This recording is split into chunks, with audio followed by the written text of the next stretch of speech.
días, 500 calorías por día. 2 pedazos de pan viejo y una papa. Era lo que comían.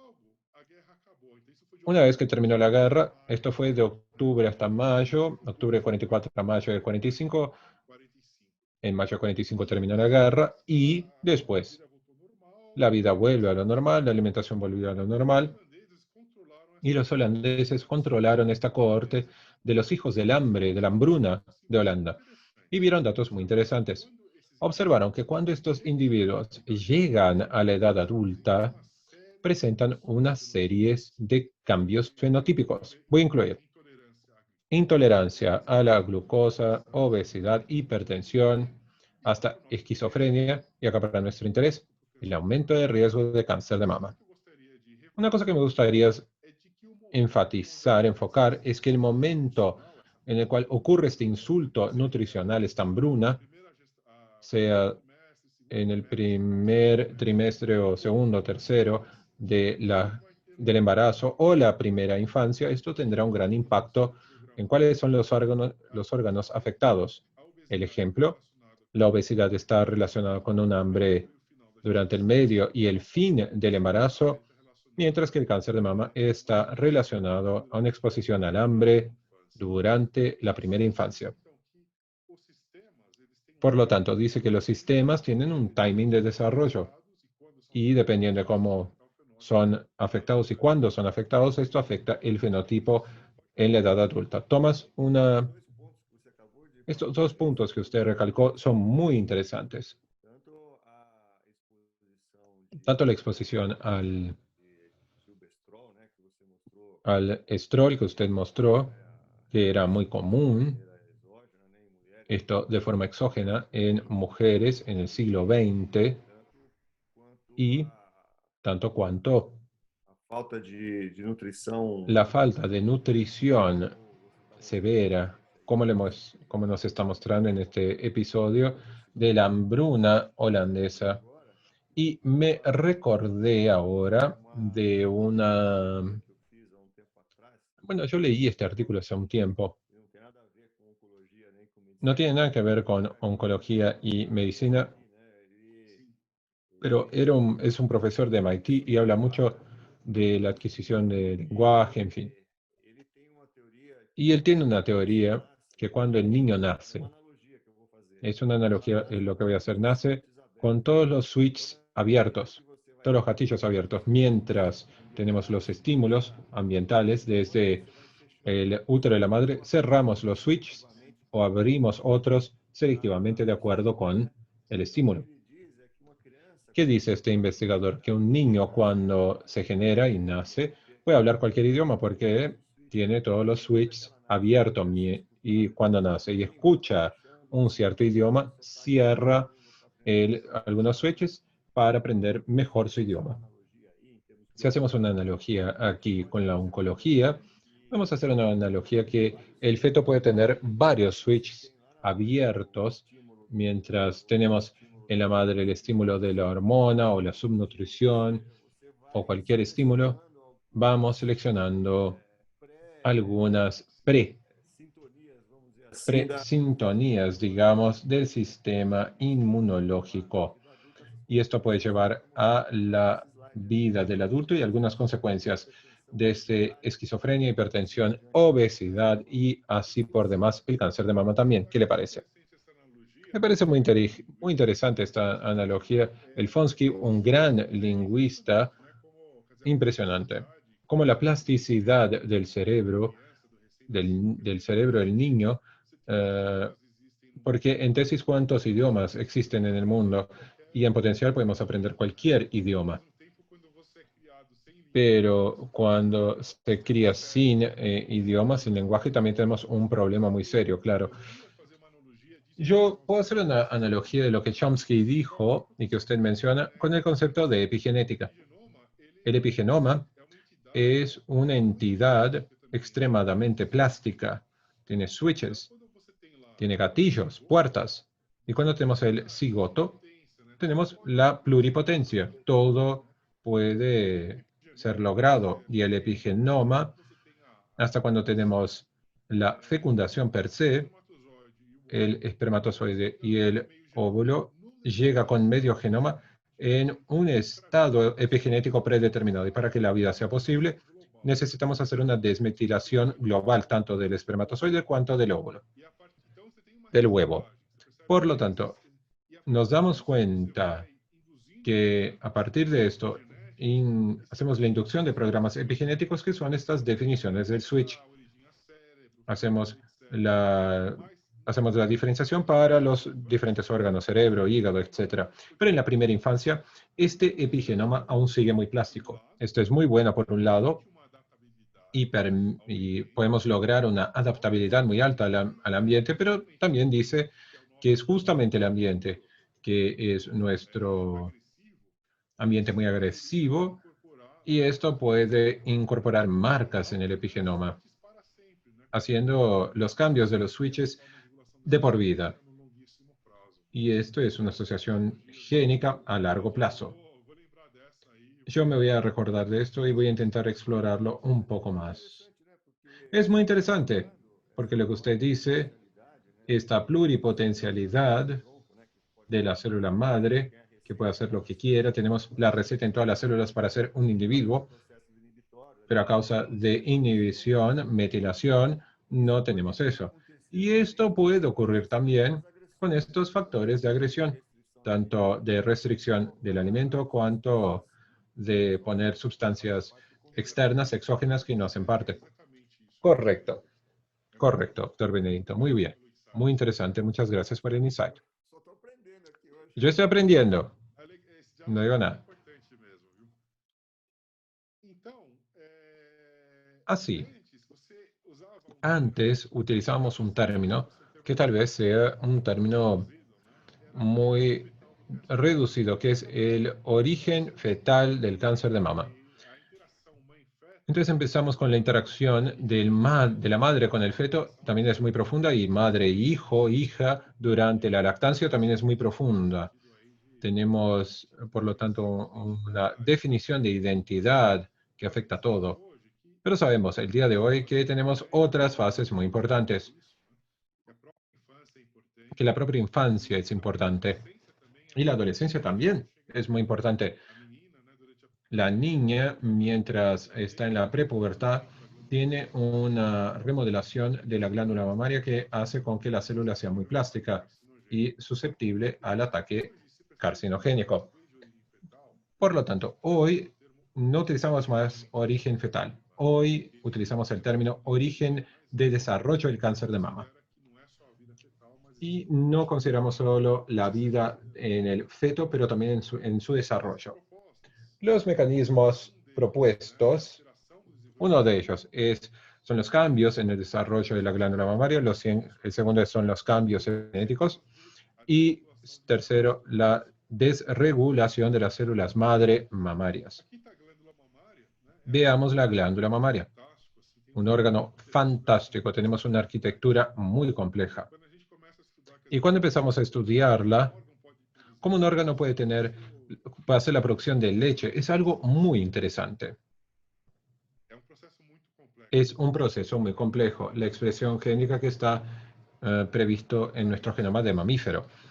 Y para que esto sea logrado, para la producción de leche, para que ocurra, necesitamos de la acción de una serie de células alveolares, células mioepiteliales, que se contraen en el ducto para mandar la leche para el mamilo. Esto demuestra que hay una complejidad celular de varios tipos. Las células mioepiteliales, luminales, alveolares, y esto también nos lleva a pensar que tenemos células madre en la glándula mamaria. Hasta experimentalmente, si agarramos una glándula mamaria de un ratón y hacemos un trasplante para una glándula mamaria de otro ratón en el cual el componente epitelial se sacó, esto ya se hizo en los años 50 del siglo pasado, logramos crear una nueva glándula mamaria. Es algo fantástico. Es un órgano extremadamente dinámico y plástico.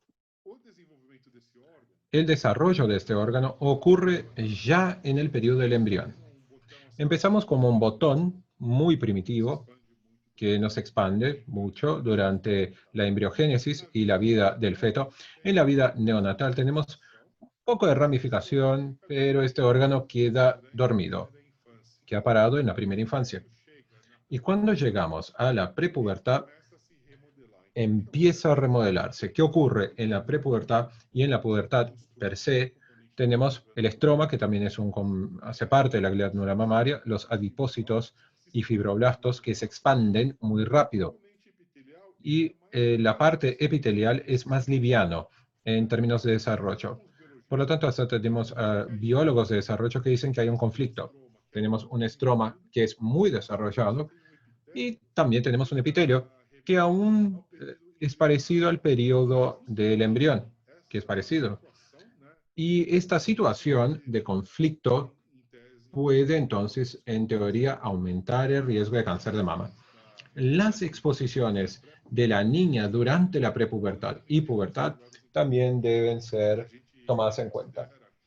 Y pensamos que estas partes iniciales, estadios iniciales, son las ventanas de susceptibilidad al cáncer de mama, justamente porque el epigenoma y las actividades de célula madre en este periodo es muy importante. Y el epigenoma está muy plástico. La completa diferenciación de este órgano ocurre apenas durante la primera gestación completa. Con la lactación tenemos el ápice de esto, el máximo desarrollo de los alvéolos, y después que tenemos la lactancia, el término del periodo de la lactancia, tenemos una involución. Por eso las mujeres que tuvieron hijo o tuvieron más hijo más temprano tienen menos riesgo de cáncer de mama de lo que las mujeres que nunca tuvieron hijos, por ejemplo. Tomás, este tema del tejido del estroma es muy interesante. Incluso estamos escribiendo un artículo coordinado por Paula, que es una investigadora de Sirio, y algunos postgraduandos. Creo que Fernández está aquí, está colaborando también con nosotros, justamente para intentar lograr entender el rol del estroma en el momento del cáncer de mama y cáncer de colon. Esto no ocurre solo en la mama, ocurre en otros órganos. El estroma tiene un rol que siempre fue muy olvidado. Hoy sabemos que todo lo que está en el estroma alrededor del tejido del epitelio, cómo puede influenciar el riesgo del cáncer, como se demuestra aquí. Esta falta de equilibrio del estroma con el epitelio. Sí, es muy interesante, Benedito, y estoy de acuerdo con usted.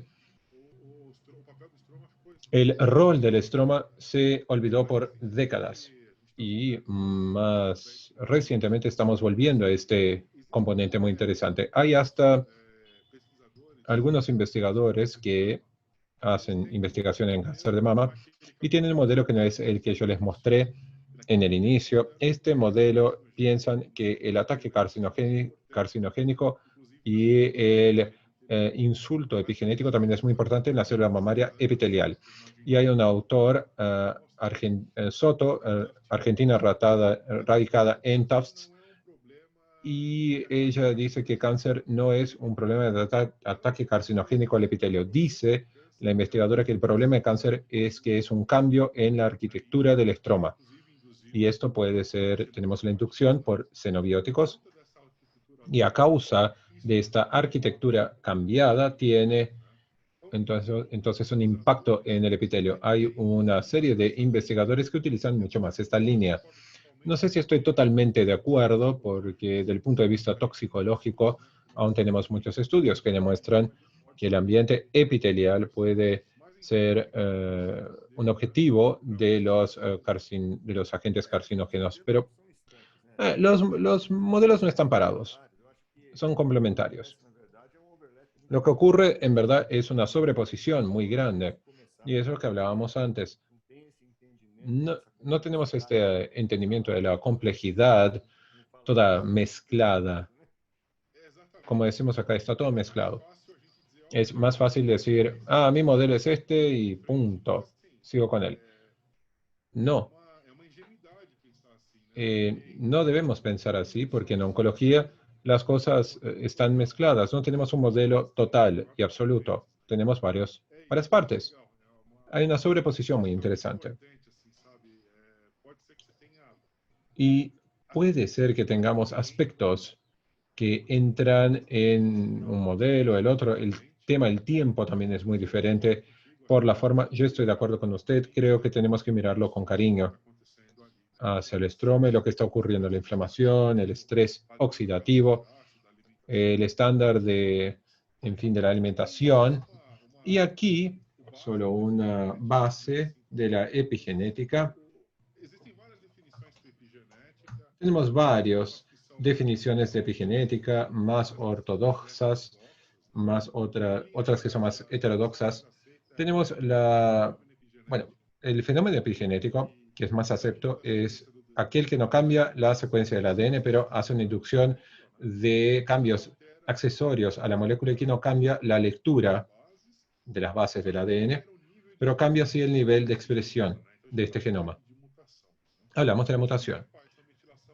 Los principales son la metilación del ADN en la citosina, las modificaciones post-translacionales de las histonas, algo que el ADN da vuelta alrededor de la histona, y más recientemente empezamos a considerar los microRNAs, que son las moléculas no codificadoras. Bueno, yo creo que tenemos una concepción un poco más amplia de epigenética y tenemos que pensar que cualquier componente molecular que logre trabajar con la arquitectura de la cromatina, una cromatina que es más, más apretada, tiene más silenciación y más relajada el opuesto.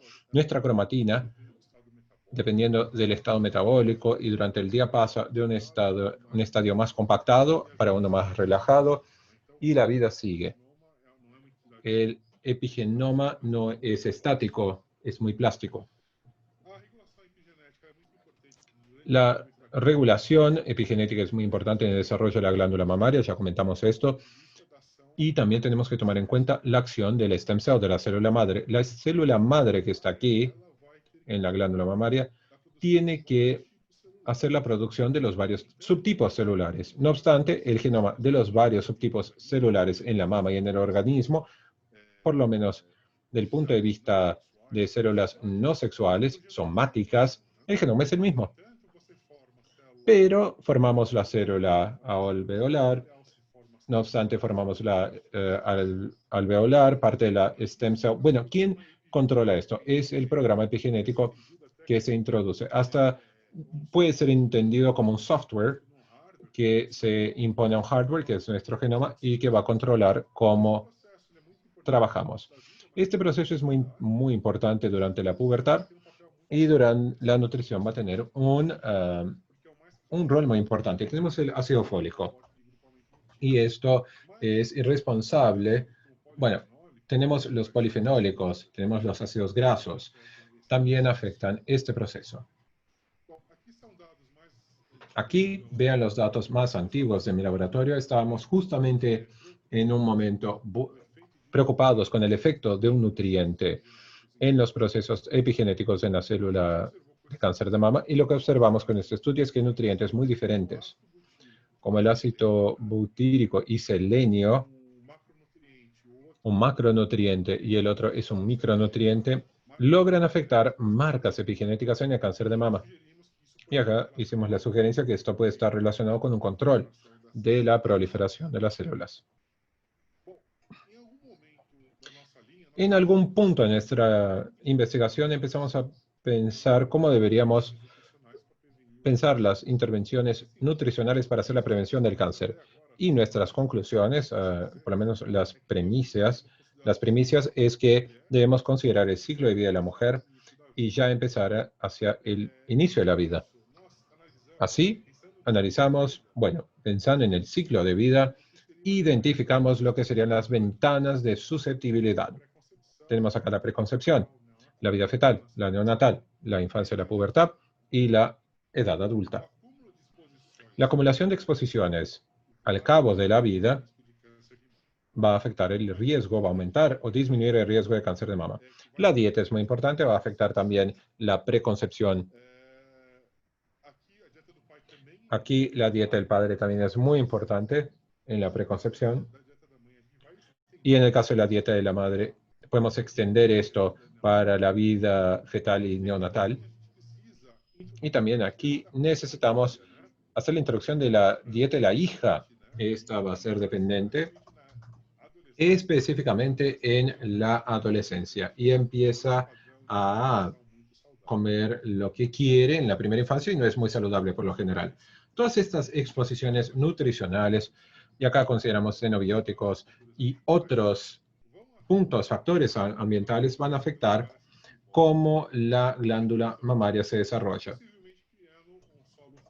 creando así un suelo muy fértil para la programación del cáncer. Así, en una visión más pesimista, llamamos esos estadios de la vida como ventanas de susceptibilidad, pero tengo una mirada más positiva que debemos considerarlas como ventanas de oportunidad para establecer intervenciones nutricionales, ya haciendo, haciendo la previsión del desarrollo en la vida. Muy buena diapositiva. Este trabajo es el tema que me gustaría pasarles, la esencia de lo que estamos trabajando en una única diapositiva. Y con el tiempo llegué a este formato que creo que reconoce que la dieta en la edad adulta es muy importante, pero también no abandona esta posibilidad de que el inicio de la vida también es muy importante. Aquí en la preconcepción, por ejemplo, los gametas son los objetivos también del punto de vista del hombre. Esto es un poco más natural porque nosotros durante la vida adulta tenemos muchísima gametogénesis y este es un proceso que involucra un cambio epigenético. Y el hombre en la gametogénesis masculina es muy vulnerable al medio ambiente. Sabemos que el paciente gordo, obeso, tiene una infertilidad. Parte de esto pasa por un cambio en la calidad de los gametas.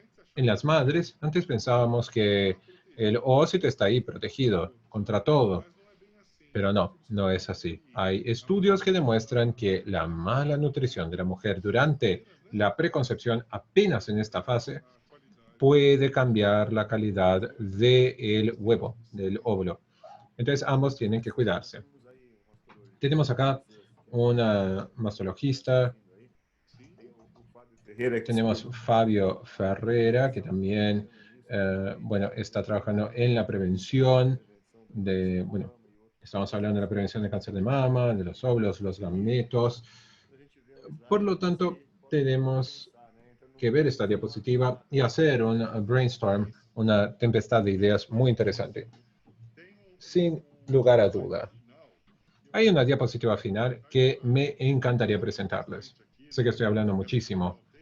Quiero respetar el problema, pero el último que me gustaría mostrarles habla mucho de un paradigma muy interesante que debemos pensar: el riesgo de cáncer de mama y cómo hacer la prevención. En verdad, el cáncer en general.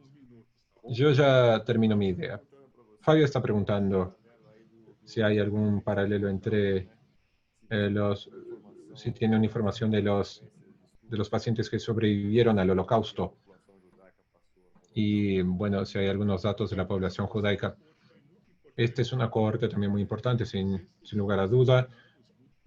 Se siguieron muchísimos, hasta por investigadores en Israel y algunos en Nueva York también, que tienen esta cohorte. Y hay cambios que ocurren. El cáncer, sinceramente no sé, pero sé que hay cambios y hay nivel de riesgo de enfermedad mental como depresión, esquizofrenia, etc. También tenemos una otra cohorte, existen varias, pero estos eventos traumáticos de la humanidad fueron muchos, específicamente el siglo pasado. También sé que hay tenemos una corte de la ciudad de Leningrado, ahora San Petersburgo, que el ejército selló la ciudad por 3 años, el ejército ruso y el ejército nazi, en verdad, dejó a la gente allí por 3 años. Y la gente que pasó esa situación de estrés, un paralelo con la hambruna, holandesa, esta gente no tuvo tanto problema en la edad adulta, porque hubo una ecualización entre el ambiente intrauterino y el ambiente postnatal. Eso es un problema, ese es un punto de programación. Los que sobrevivieron al holocausto también pasaron por otra crisis. Lo que ocurrió ahí también fue muy intenso. Durante la guerra en Leningrado, la ciudad se lograba conseguir alimentación, pero en los campos de concentración había algo que fue diabólico y extremado. Esa es la palabra correcta. Fue horrible. Por lo tanto, el nivel de estrés también fue muy alto. Y sobre cómo se hace la programación epigenética, etc. También tenemos la cohorte de la revolución cultural de Mao en China, y también tenemos datos indirectos que esto aumenta el riesgo de esquizofrenia en los sobrevivientes. Pero como los datos de China son más cerrados, no tenemos tanto conocimiento, claro, de China. Otra pregunta aquí de Clara, Latina assistindo a de América gente. Latina, también que nos mira, y dice, Hijas. Pero el efecto es igual en los hijos varones, Sim, los hombres también, tem o mesmo efeito que nas mulheres, né? sim, isso é muito sí, importante. es muy importante esta pregunta. Yo tengo un sesgo con las mujeres porque estudio cáncer de mama. No obstante, hay también un cuerpo de literatura que muestra que en verdad los hombres son más susceptibles a la programación metabólica. Hay efectos que son sexodependientes, dimorfismos sexuales, sin lugar a duda, y los hombres y las mujeres no responden de la misma forma. Tengo un colega, Luis Antonio Giustolin, que trabaja con cáncer de próstata y que muestra que la mala nutrición materna programa el hijo ya intrauterinamente para que tenga más riesgo de cáncer de próstata en la edad adulta. Pero el problema llega tanto a mujeres como varones. No solo mujeres, pero bueno, mi enfoque es, sin lugar a duda, el cáncer de mama y mujeres. Ahora, me gustaría mostrarles un poco de los estudios que hicimos, estudios experimentales, y enfocamos primero en la gestación y buscamos atacar dos grandes problemas. Uno es la nutrición, bueno, la transición nutricional, que no ocurre también en Brasil, pero también en América Latina, por lo general, en que alimentos que eran tradicionales en las poblaciones, Brasil, por ejemplo, el arroz con porotos, dejan de ser, bueno, la gente no los come más, tenemos un país más urbanizado y de cierta forma tiene más riquezas, pero la gente empieza a comer productos industrializados, prontos, que son muy ricos tienen muchísima grasa, y tenemos un problema evidente en América Latina, que es la obesidad, el exceso de consumo de grasas, azúcar también. Por lo tanto, ¿cuál es el efecto de esto? Para la madre, durante la gestación, y también la suplementación con micronutrientes. Esto es algo que se ve en la clínica. La mujer que quiere quedar embarazada recibe un cóctel de vitaminas y muchas veces la concentración, la dosis de estas vitaminas o minerales es mucho más alta de lo que la recomendación dietética diaria. Esto tiene una implicación. Voy a mostrarles. Bueno, primero empiezo con la cuestión del exceso de consumo de grasas. Empíricamente esto es evidente. Y nos hicimos la pregunta, ¿cuál es el rol del consumo materno de la grasa animal para el riesgo de cáncer de mama? Vemos aquí en este estadio, tanto durante la vida fetal y neonatal. Bueno, hicimos un estudio para hacer una intervención en ratas, no solo en la preñez, pero también la etapa de lactancia. Un estudio de mi alumna, y le dio a las ratas, no tengo los datos totales, les dio una ración perilipídica solamente durante la gestación y también durante la gestación y post-lactación. Bueno, las ratas nacieron, hubo el desmame, llegaron a los 50 días de edad, sería la adolescencia, la edad joven adulta de estas ratas, y se empezó con un agente carcinogénico. Y Fabia llegó, bueno, acompañó a estos animales por 5 a 6 meses, iba al bioterio 3 veces por semana para hacer el registro de la aparición del primer tumor. Por lo tanto, lo más importante de este estudio que les voy a mostrar es la curva Kaplan-Meier. Es así en oncología muy importante y por lo general hablamos de supervivencia, pero aquí hablamos de la incidencia tumoral. 100% dos animais Aquí empezamos con el 100% de los animales no afectados por el cáncer de mama y a medida que pasa el tiempo los tumores van registrándose. Aquí vemos lo que pasó en el grupo. Este modelo me muestra que en el modelo clásico es muy bueno para inducir los tumores de mama en estos animales. Tenemos el 100% de incidencia en este caso. A su vez, aquí vemos la curva de las hijas de madres del grupo de preñez y lactancia. Y aquí solamente las hijas de las madres de lactancia. Y aquí lo que vemos es que la hipótesis inicial que teníamos sobre el uso de grasa de chancho que prolongaría, digamos, ese periodo fue equivocado. O sea, si le damos una dieta hiperlipídica a ratas en la preñez o durante la lactancia, estamos protegiendo a las hijas contra el cáncer de mama. Otro punto importante es que si uno tiene este consumo hasta la lactancia, el efecto se pierde. O sea que el momento de la intervención es muy importante si lo fuéramos a traducir en intervenciones nutricionales. No recomiendo aquí que las gestantes y lactantes utilicen gran cantidad de grasa de chancho, claro, porque también hay algunos estudios que muestran que los ácidos grasos van a programar metabólicamente a los hijos, pero vemos que esto sirve para desafiar esa idea de que las grasas son todas iguales. O sea, de que necesariamente la grasa saturada sería negativa. En realidad, hoy no queda muy claro su rol. Hay varios estudios de epidemiología que muestran que existe un efecto neutral, o sea, no pasa nada, y otros que muestran que la grasa saturada puede proteger contra el cáncer de mama. Parece una idiosincrasia, pero bien, van apareciendo estos estudios. Aquí lo que podemos concluir es que debería haber sí un perfil más interesante de ácidos grasos en la dieta de una gestante. Dicho perfil debe ayudar a pensar en la cantidad de omega 3, una cantidad un poco más baja de omega 6, pero no se debe eliminar igual porque es esencial para el desarrollo. Omega 9 también es algo que falta bastante. Y recordemos que esta grasa tiene el 30% de omega 9, o sea que también es un dato interesante. Nos arriesgamos incluso a decir que debería haber un poco más, un cierto nivel de ácidos grasos saturados, esa grasa de cerdo.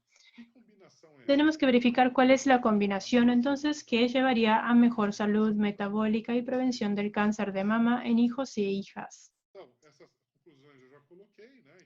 Ya hablé de estas conclusiones. Es importante tener entonces esta consideración del momento de intervención y también la calidad y el perfil de los ácidos grasos en la dieta.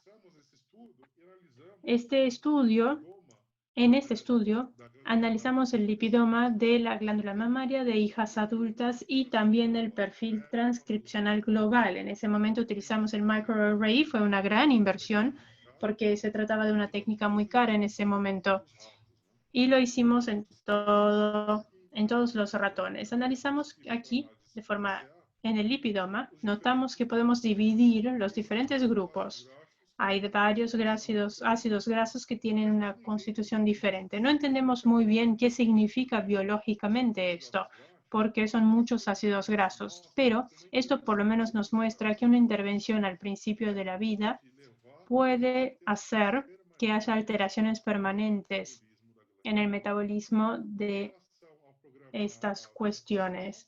Con relación al programa transcripcional, el PSA también dividió muy bien aquí el grupo control y el grupo de gestación. Fueron varios genes alterados que tienen que ver con la movilidad celular, por ejemplo. Y nos frustró un poco lo siguiente, no logramos hacer un análisis de bioinformática, en este caso con más detalle, para poder entender qué estaba pasando con más profundidad. De cualquier manera, nosotros sentimos que estamos en la punta del iceberg, en genómica, en lipidómica, porque hay muchas cosas por debajo todavía del iceberg que tenemos que entender. Tengo un estudio que presento aquí que no es de mi grupo, pero es un grupo importante. Hicieron un estudio en el que le dieron un pienso obesogénico. O sea, nuestro pienso no lo era, porque la grasa de cerdo no es algo palatable para los ratones. Y en nuestro caso, las ratas corrigieron el consumo calórico. Fue el mismo en el grupo control y en el otro. Pero aquí, en este estudio, se ofreció una dieta con alta tasa de grasa y de azúcar y palatable, o sea, con sacarosa. En este estudio, en este grupo, las ratas preñadas estaban obesas o quedaron obesas y tuvieron más riesgo de cáncer de mama. O sea, no es solamente la cuestión de calorías, sino la proporción y los macronutrientes. Lo que es interesante, e insisto en la cuestión de stem cells, de las células madre, es que se notó que en las hijas que tenían más riesgo para la enfermedad, había un componente de stem cell más alto en esos animales, lo cual sugiere que las stem cells podrían ser un blanco de ataque carcinogénico. Tenemos otro estudio aquí también que nos trae datos más sólidos para esta hipótesis. Es de un grupo norteamericano en el que se observó que si uno toma un grupo de stem cells en una rata adulta, si uno ve la glándula mamaria, seguramente va a encontrar células que quedaron del periodo embrionario. Eso se puede ver en la pulsometría de flujo, se puede hacer la caracterización de linajes, etcétera, con stem cells. Esto muestra que lo que decía Recamier en 1829 tiene sentido. Tenemos ahora una prueba científica de eso.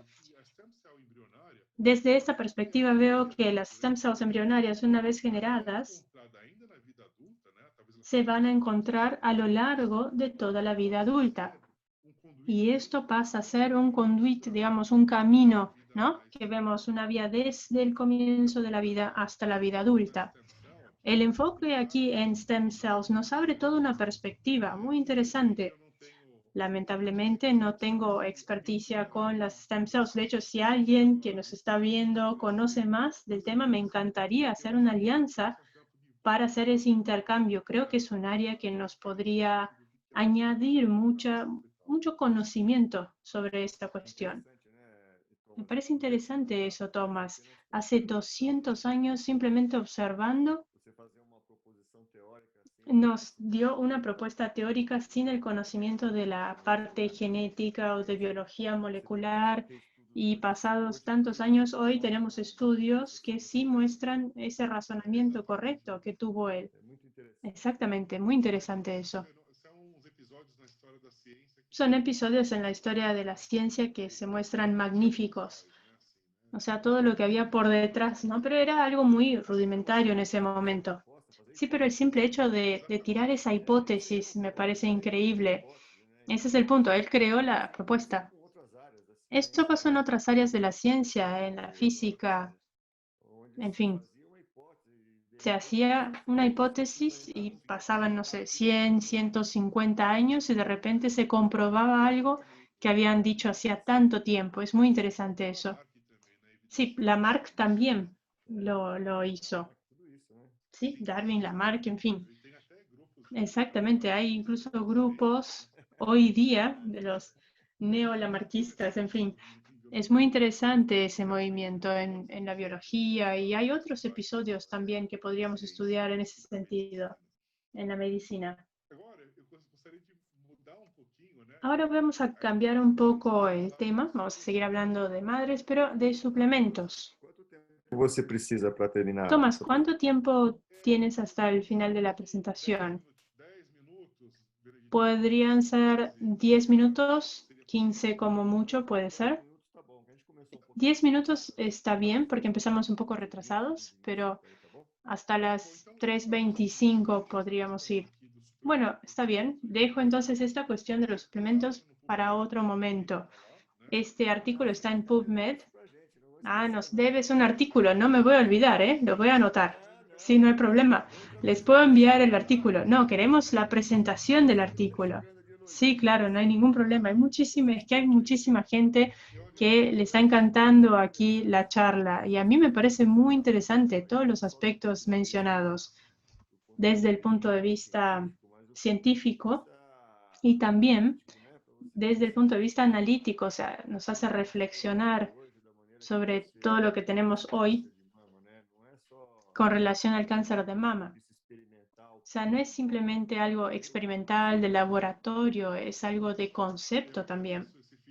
Muy bien, muchas gracias por la devolución.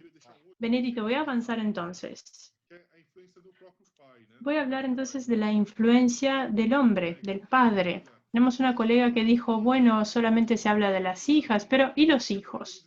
Varones. Bueno, y yo digo, solamente se habla de madres y también toda la cuestión de culpa, ¿no? Que es algo que tenemos que evitar definitivamente, pero el padre también tiene un rol importante. Voy a pasar aquí algunas diapositivas. Necesitamos hablar sobre la salud y alimentación de los padres. Eso es lo que quiero decirles. Eso es algo que nadie nunca le dio bola, ¿no? Durante muchos siglos. Me decía, no, es simplemente el proveedor de medio genoma de la semillita y ya está.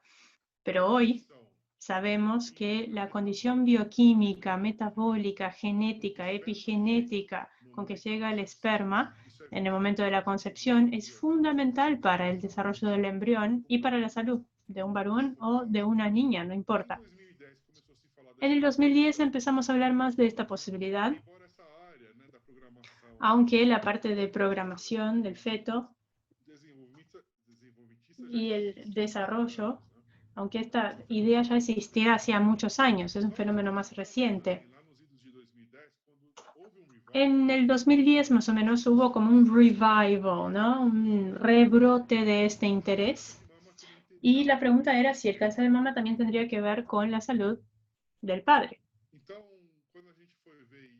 Empezamos a investigarlo en la literatura. Hace 10 años no había casi nada. Aquí un metaanálisis con datos bastante preliminares sobre edad, sobre el riesgo de cáncer de mama en las hijas. Y con eso empezamos a hacer algunos estudios para tratar de entenderlo, con el mismo modelo.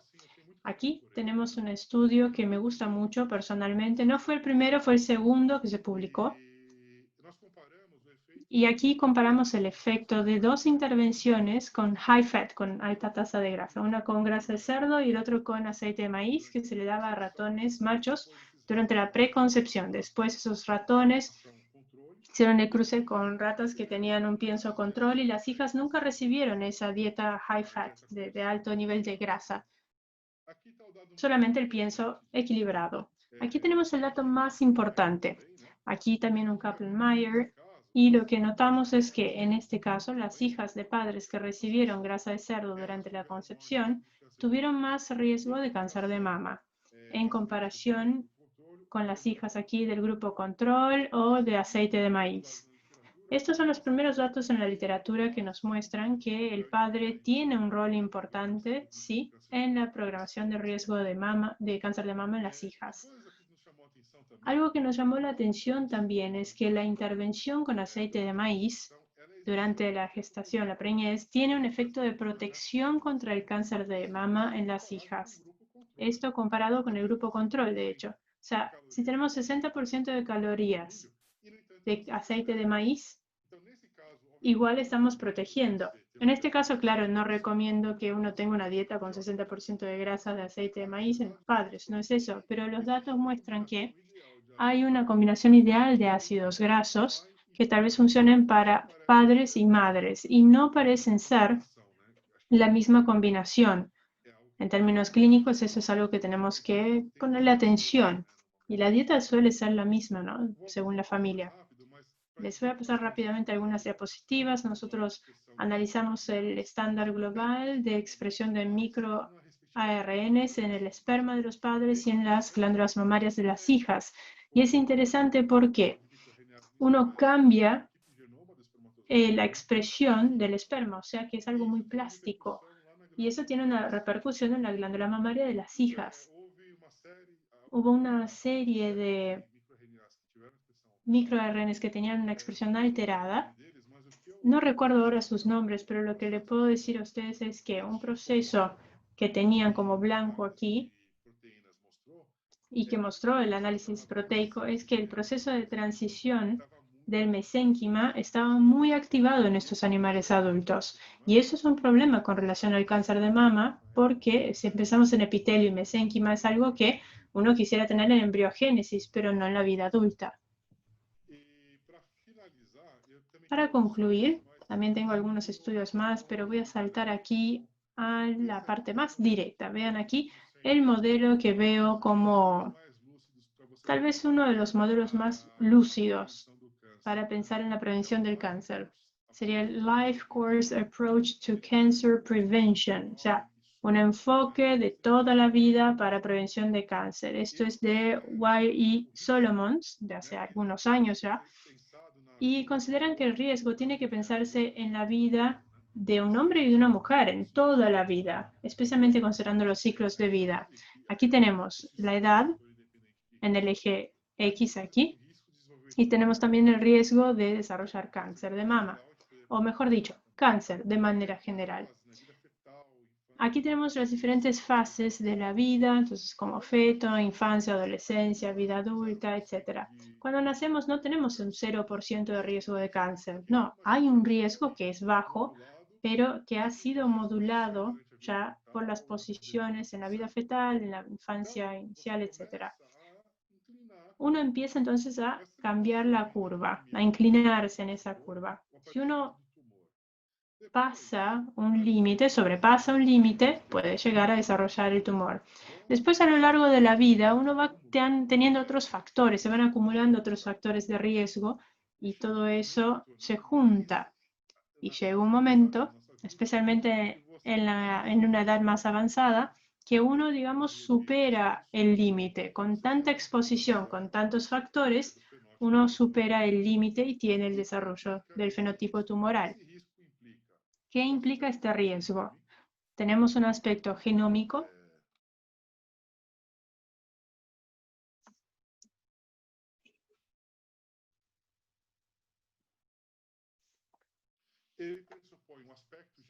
Tenemos un aspecto genético y en gran parte de las personas que no tiene riesgo, que no tiene un caso familiar de cáncer, lo que vemos es un riesgo que sí existe, pero no es tan importante como el medio ambiente, digamos. No se modifica a lo largo de la vida. Pero si estamos hablando, no sé, de Angelina Jolie, porque tiene una mutación en BRCA1 que tiene alta penetrancia, en ese caso tenemos un riesgo genético que es mucho más alto. En el flujo frecuente de las cosas, lo que pasa es, pensando aquí en un punto de equilibrio, lo que pasa es que hay una interacción entre el ambiente, el genoma y el epigenoma. Creo que es importante mencionarlo. Si pudiéramos tener la libertad de actualizar este modelo de los profesores Wowy y Solomons, diríamos que es importante lo siguiente. Hay que anticipar el modelo. Hay que pensar en la preconcepción. Esa también sería una etapa del ciclo de vida.